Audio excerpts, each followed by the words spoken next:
खुलुमबाय लोगोफोर, गोजोन फुंबिलि बयनिसिमबो। नोंथांमोनखौ गोदान भिडिअ'आव आरो फिन खेबसेबाव बयखौबो बरायनाय जाबाय। आं दिनै नोंथांमोननि सिगाङाव 27 माग दान 1436 एबा 10 फेब्रुआरि 2025 मायथाइनि सानसेनि फानजामुथिखौ फरायथिनो लादों। आसा खालामो नोंथांमोना भिडिअ'खौ नायना मोजां मोनगोन।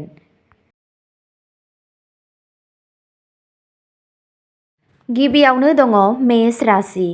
दिनै नोंथाङा जोबोद रैखाथि मोनगोन। गथ'फोरनि बागै जिंगाया खम जागोन। थालांनाय खामानिफोरा आबुं जागोन आरो नोंथाङा देहायारि गाहाम आरो गोसोआरि रंजानायखौ मोनदांगोन। सोरजोंबा मेगनजों सोमोन्दो लाखिनायनि जाथावना दं।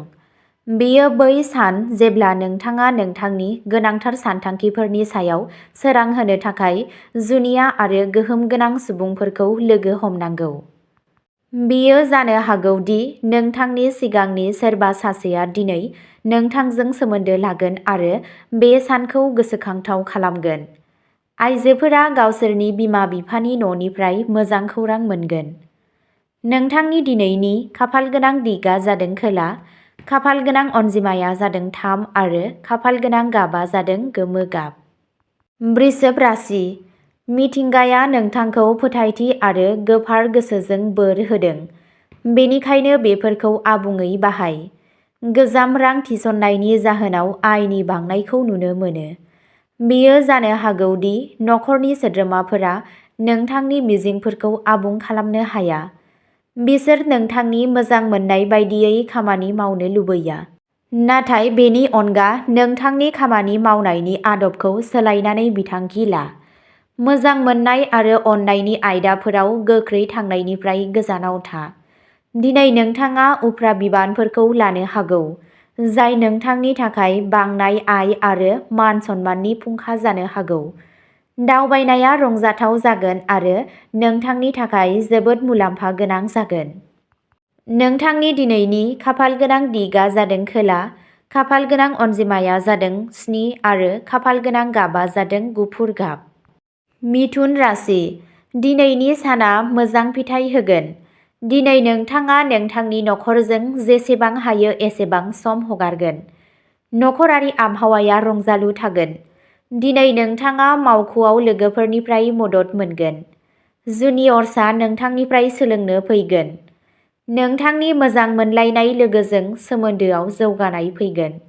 दिनै नोंथाङा गावनि पार्टनारजों रमान्टिक डिनारनि थाखाय थांगोन। दिनै नोंथाङा राजखान्थियारि सोमोन्दोनिफ्रायबो मुलाम्फा जागोन। जायखिजाया थालांनाय खामानिया गोरलैयैनो आबुं जागोन। गथ'फोरजों सोमोन्दो थानाय मोजां खौरां मोनगोन। दिनै गोनांथि जानाय सोरखौबा आदार जाहोनाया नोंथांनो खुसि आरो जौगानाय लाबोगोन। नोंथांनि दिनैनि खाफालगोनां दिगआ जादों सोनाब, खाफालगोनां अनजिमाया जादों 6 आरो खाफालगोनां गाबआ जादों ब्राउन गाब। कर्क राशि।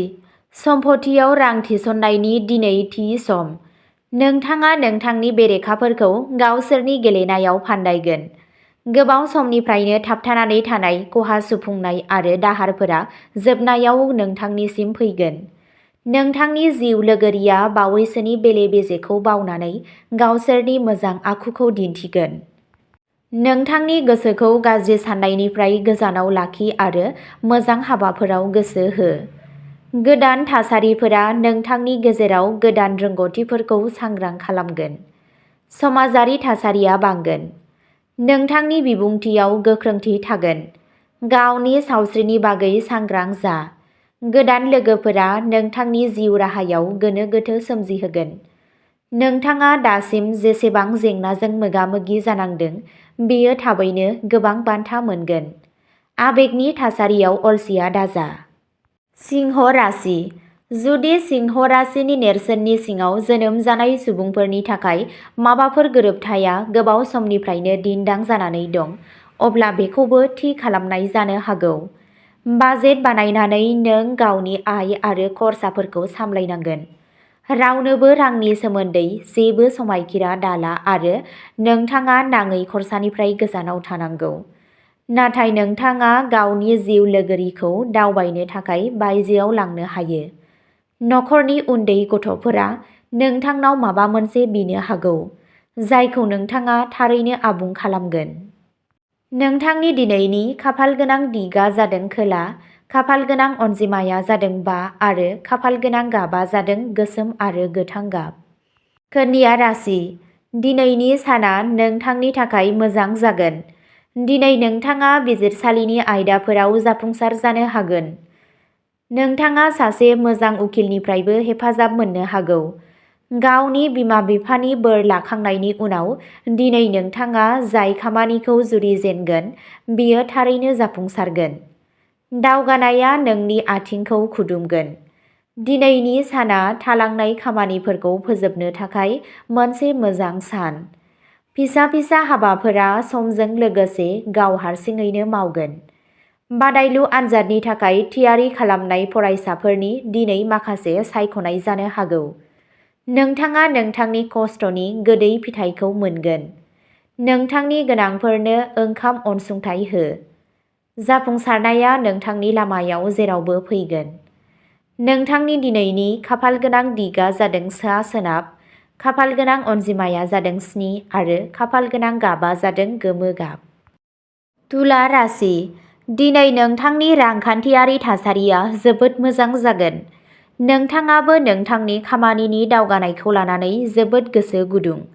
नखरारि बिबान आरो रांनि सायाव नांलायनायफोरखौ बाङाइ खालामनाया नोंथांनि जुलियारि जिउआव जेंना सोमजिहोनो हागौ। नोंथाङा मावख'आव बाख्नायनाय मोनगोन। नाङै बाथ्रा दान्थेलायनाय आरो नांलायनायफोरनिफ्राय गोजानाव थानो नाजा। नोंथांनि खुदियाया सावस्रिनि जेंनाजों मोगा-मोगि जानो हागौ। सांग्रां थानाया आरो अलसियानिफ्राय बारग'नाया नोंनि थाखाय मुलाम्फा गोनां जागोन। नोंथांनि गोख्रों रागाया नोंथांखौ जेंनायाव खोख्लैनो हागौ। राङारि आयदाफोराव उफ्रा सांग्रांथिनि गोनांथि दं। खामानि मावथायाव नोंथांनि बादायगिरिफोरा गावसोरनि गाज्रि खामानिफोरनि फिथाइजों मोगा-मोगि जानांगोन। नोंथांनि दिनैनि खाफालगोनां दिगा जादों सोनाब, खाफालगोनां अनजिमाया जादों 9 आरो खाफालगोनां गाबा जादों गोमो गाब। वृश्चिक राशि, गारि सालायनाय समाव सांग्रां जा। जुनियायै जुदि नोंथाङा मोनायाव दावबायगासिनो दंब्ला। खरसाया सानस्लाबै बांनाया नोंथांनि गोसोनि गोजोनखौ हेंथा होगोन। दिनै नोंथाङा सहायनायनि आंखाल जागोन, बेनिखायनो सयम खालाम। मानोना नोंथांनि गोख्रैथिया नोंथांनि खाथि-खालानि सुबुंफोरखौ दुखु होनो हागौ।